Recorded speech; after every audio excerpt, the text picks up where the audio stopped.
না বললে পারি না। এই চায়ের দোকানদারটা কি আপনাদের কোনো আত্মীয় হলো কি? বলুন তো একটু ভাই, আপনাদের কেউ হলো কি? কথা বলেন, কেউ কথা বলেন। এই লোকটা কেউ হলো আপনাদের? কেউ নয়। তো তাহলে এই লোকটাই একাই দোকান দিবে আপনার ঘাড়ের উপরে, আর বাকি রোডের লোকটি রোডে কেন দিবে? একটা জবাব দিবেন কেউ?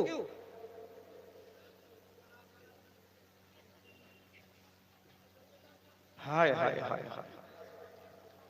আল্লাহ তাআলা যদি 100-র ভিতরে যদি 2 পয়সা যদি হায়া শরম দিত, তাহলে পরে এইরকম নির্লজ্জ ব্যবসা কেউ করত না।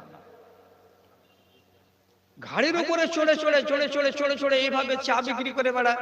আমি প্রথমে মনে করছিলাম যে এটা সেক্রেটারির বড় জামাই আছে, হয়তো ওই জন্য এটা কাজ করছে।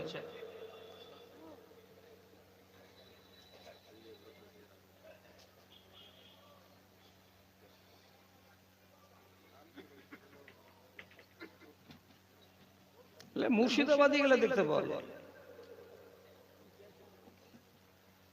ওই জায়গাটাতে দাঁড়িয়ে থাকলে যার লোক দরকার হবে ওখানে গিয়ে চাটা খেয়ে চলে আসবে। তো বলছিলাম, প্রথমে এটা বলেন আস্তাগফিরুল্লাহ রাব্বি মিন কুল্লি যামবিন ওয়া আতুবু ইলাইহি। যদি বলে এটা ভারী লাগে